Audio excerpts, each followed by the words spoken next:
Hiç berbat bir şey yapmak istediniz mi? Hızlı araba sürmek veya bir gofret çalmaktan bahsetmiyorum. Hayır, birini öldürmek gibi bir şeyden bahsediyorum. Bu, işte benim arkadaş grubumla yapmayı planladığımız şeydi. Grup olarak birini öldürecektik. İlk önce kimsenin umursamadığı tek bir kişiyle ufak bir şekilde başlayacaktık. Böylelikle keyif alacak mıyız diye deneyecektik. Eğer düşündüğümüz keyfi alamazsak herkes kendi yoluna gidecek ve bu konu hakkında bir daha konuşulmayacaktı. Dördümüz de birbirimizle internetten, forumlardan tanışmıştık. Hepimizin tek bir ortak noktası vardı. Hepimiz toplumdan dışlanmıştık. Yüz yüze tanışmaya karar vermeden önce internetten aylarca konuştuk. Her birimiz hakkımızda ufak bir bilgilendirme yapıyorduk. İlk Xavier vardı. Xavier iri biriydi. Boyu 2 metre vardı. Biraz da kiloluydu. Grubun öfkelisi ve acelecisi oydu. Cüssesinden dolayı biz de ses etmiyorduk. Buna rağmen grupta yüreği en yumuşak olanı da oydu. Grupta eğer bu planımıza uymayacak biri varsa o muhtemelen Xavier olurdu. Bir de Mitch vardı. Mitch normal ölçülerdeydi. Kilosu ve boyu benim neredeyse aynıydı. Grupta en yakın olduğum kişi de Mitch'ti. İkimiz de klasik bilgisayar oyunlarını çok seviyorduk. Hayatının büyük bölümü boyunca üvey babası tarafından istismara uğramıştı. Mitch'e göre aslında içindeki karanlık hep oradaydı. Ama babası tarafından istismara uğramak bu karanlığı sadece beslemişti. Stephen de vardı bir tek. Ama biz ona Step diyorduk. Gruptaki tek kızdı. Xavier'in aksine ufak tefek bir şeydi. 1.50 boylarındaydı.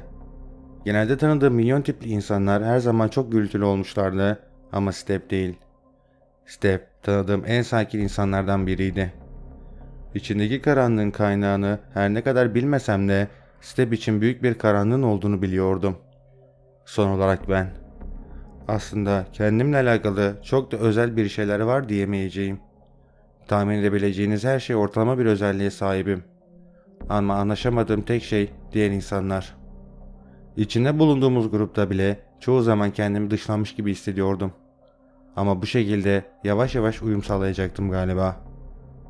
Mitch birini öldürmeyi teklif ettiğinde üçüncü buluşmamızdı. Diğer ikisi şaka yaptığını düşünmüşlerdi. Ama ben ciddi olduğunu fark etmiştim. Uzun bir tartışmadan sonra hepimiz bunu yapmaya karar verdik. Tek problem kimi öldürecektik bilmiyorduk. İlk olarak sadece bir kişi öldürmeye karar verdik. Sonrasında etrafı toparlamak kolay olacaktı. Deneme olacaktı bizim için de. Aynı zamanda evsiz veya tek yaşayan birisi gibi kimsenin de aramayacağı birini seçmemiz gerektiğine karar verdik. Son olarak da şehir dışında yaşayan birisini bulacaktık. Böylelikle yakalanma riskimiz de daha da azalacaktı. Bu kararları aldıktan sonra grup için mükemmel kurbanı aramaya başladık. Birkaç hafta sonra mükemmel kişiyi bulmuştum. Yaşlı bir adamdı. Kocaman bir evde tek başına yaşıyordu. Yaşadığı ev ise ıssızlığın ortasındaydı. Sayısız arayollardan geçerek evine ulaşabiliyordunuz. En yakın kasabayla arasında neredeyse 50 kilometre vardı. Evden haftada bir kere mutfak alışverişi yapmak için ayrılıp kasabaya iniyordu. Ve ben onu gözetlerken hiç misafir gelmemişti. Yani tam anlamıyla mükemmeldi. Adamı diğerlerine anlattım ve planımızı yapmaya başladık. Mutfak alışverişini yaptıktan sonra yapacaktık. Böylelikle kasabada onu uzun süredir görmediği için şüphelenen insanlar hemen olmayacaktı. Hiçbirimizin silahı yoktu. Ama problem bu değildi. Silahlar zaten çok gürültülü oluyorlardı. Ayrıca zaten karşımızdaki yaşlı bir adamdı. Gece yarısı adam uyurken evine dalıp işimizi halledecektik. Elimizde bıçaklar ve onu bağlayabileceğimiz ipler vardı. Tahminimizce bunlar yetecekti de artacaktı da. Tek problem dediğim gibi ev çok büyüktü. Ve ben adamın tam olarak hangi odada uyuduğunu bilmiyordum. Evi tanıyabilmek için ana mutfak alışverişlerini yaparken eve gizlice girmiştim. Ama uyuyabileceği birçok oda vardı. O odaların çoğunda da adamın elbiseleri vardı. Yani uyuduğu odayı bulmak biraz tahmin yürüterek olacaktı. O farkına varmadan onu bulmak zorundaydık. Ama yani sonuç olarak yaşlı bir adamdı diye düşündük. Bütün bu hazırlıklar bittikten sonra yola koyulduk. Neredeyse vardık. Şuradaki çalılıkların arkasında Park edip geriye kalan yolu yürüyeceğiz dedim eve yaklaştığımızda. Xavier, bunu yapmaktan emin misiniz dedi. Tabii ki eminiz. Eğer geri basacaksan bu son şansın Xavier. Bu arabadan dışarı adım attığın an geri dönüşü yok dedim cevap olarak. Geri bastığım falan yok. Siz nasıl anladınız beni? Sadece hazır olup olmadığınızı anlamak için sorduğum soruyu dedi Xavier. Endişeli olduğu sesinden belli oluyordu ama. Tamam beyler yeter. Hepimiz aynı yoldayız. O geceden sonra hepimiz için her şey değişiyor dedi Steph. O sakin sesiyle. Arabayı yanaştırdım. Bir çalının tam yanında saklayabildiğim kadar sakladım. Bu taraftan gelen birisinin olacağını sanmıyordum. Ama yine de garantiye almıştım. Buna ek olarak plakaları da söküp bagaja koymuştum. Hepimiz arabadan çıktık ve eve doğru yürümeye başladık. Eve yaklaşırken Xavier konuştu tekrardan. Burası gerçekten de dev gibi. Hiçliğin ortasında böyle büyük bir evi kim inşa eder ki? Ayrıca nerede uyuduğuna dair hiçbir ipucu yok değil mi? Omuz ilttim. Maalesef. Eve girdiğimizde Mitch ve ben sol taraftan ilerleyeceğiz. Siz de sağ tarafa alın. İlk katı bitirince birleşip üst kattan ilerleriz dedim. Steph başını salladı ve ekledi. Eğer iki gruptan birisi adamı bulursa hemen bağlayıp telsizlerle diğer gruba haber veriyor. Gülümseyerek başımı salladım. Herkes planı biliyordu. Planın üstünden defalarca geçmiştik. Telefonları kullanmaktan çekindiğimiz için yanımızda telsizler vardı. Telefondaki GPS'i kullanarak buraya geldiğimizi öğrenen hiç kimse olsun istemiyorduk.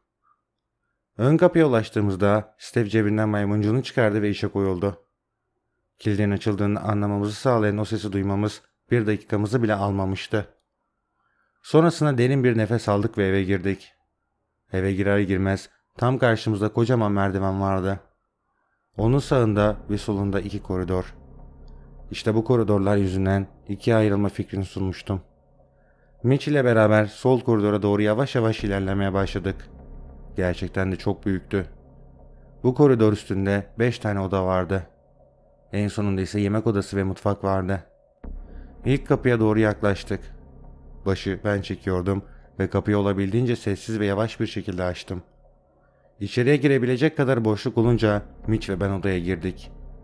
Odada bir yatak ve elbiseler dolu bir dolap vardı ama kimse yoktu. Geriye kalan 4 kapıyı sırayla açıyorduk ama ilk odada olduğu gibi hedefimize ulaşamamıştık. Telsizden gelen bir haber yoktu.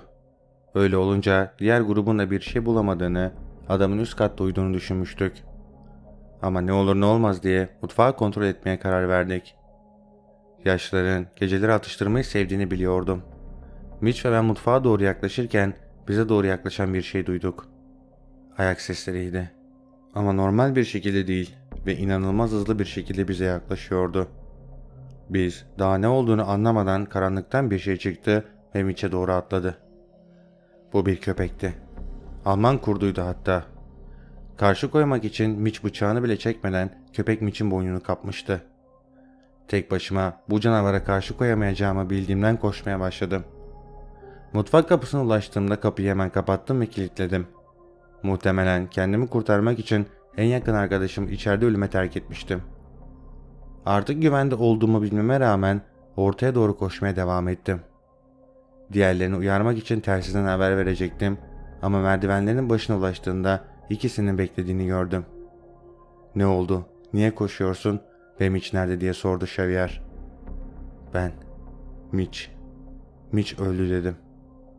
Köpek saldırdı ve karşılık verecek zaman bulamadık diyebildim sadece. Xavier bana yaklaştı ve yakamdan tuttu. "Ne demek Mitch öldü? Sen neden ona yardım etmedin?" diye sordu. "Özür dilerim. Hiçbir şey yapamadım. Köpeği odaya kilitledim ama sonrasında hem onu hem de Mitch'in bedenini halletmemiz gerekecek. Köpeğin nereden çıktığını bilmiyorum. Mekanı gözlerken ortada hiç gözükmemişti.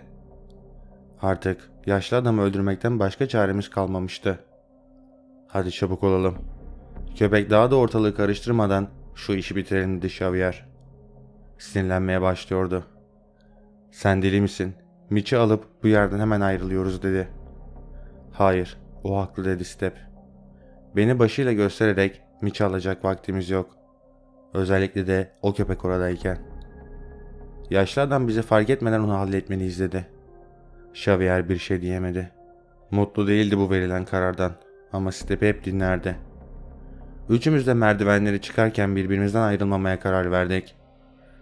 Üst katta alt kat kadar büyüktü. Her bir koridorda 4 oda vardı ve koridor sonlarında başka oda yoktu. İlk olarak sol tarafa bakmaya karar verdik. Ekipten birisini kaybettiğim için Xavier artık bana güvenmiyordu. Her odaya kendi giriyordu. Aslında kapıları çok sesli açtığını söyleyecektim. Ama beni umursamayacağını biliyordum. Ve büyük ihtimalle de daha da gürültülü açmaya başlayacaktı. İnadına. Merdivenin sol tarafı temizdi. Biz de sağ tarafa geçtik. Sağ tarafta 3. kapıya geldiğimizde aradığımızı bulmuştuk. Yaşlı adam. Ve hala bir şekilde uyumaya devam ediyordu. Xavier kapıyı ufak bir şekilde aralayınca yaşlı adam bizi fark etti. Xavier bize kendimizi hazırlamamızı söyledi. Sonrasında derin bir nefes aldı ve kapıyı hızlıca açtı. Ama odaya girmek yerine Xavier geriye doğru düştü. Kapı sonuna kadar açınca bir mekanizmayı tetiklemişti. Xavier'in tam alnından girmiş bir ok vardı. Daha yere düşmeden Xavier ölmüştü. Steph tüm soğukkanlılığını kaybetmişti ve çığlık atmaya başlamıştı. Ben de arkasından ona yaklaşıp bayılana kadar nefessiz bıraktım. Kafamı kaldırdım ve "Nasıldın büyük baba?" dedim. "Harikaydın. Bu yaşlı adamı çok gururlandırdın." diye cevap verdi yüzüme. Kocaman bir gülümsemeyle. Büyük babam daha ben doğmadan önceden beri insanlar evini bir şekilde yemleyip onları öldürüyormuş. Babam beni onunla tanıştırmaktan bir ömür boyu kaçınmış. Ama trafik kazasında ölünce büyük babamla cenazede tanıştık. İçimizdeki karanlığı paylaştık.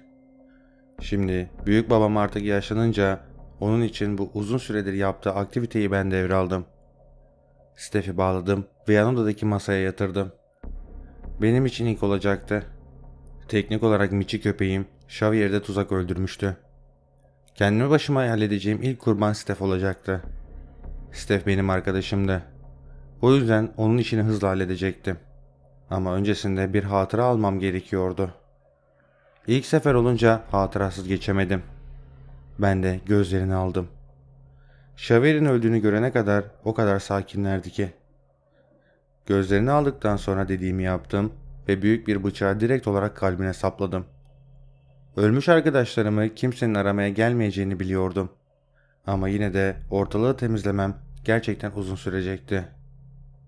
İnsanlar hep ilk seferde hata yapacağını söylerler ama bana sorarsanız her şey gerçekten de yolunda gitti. Şimdi yeni arkadaşlar edinmek için sabırsızlanıyorum. Ben Berkay Atlas. Videoyu beğendiyseniz kanala abone olmayı ve bildirim çanını açmayı unutmayın.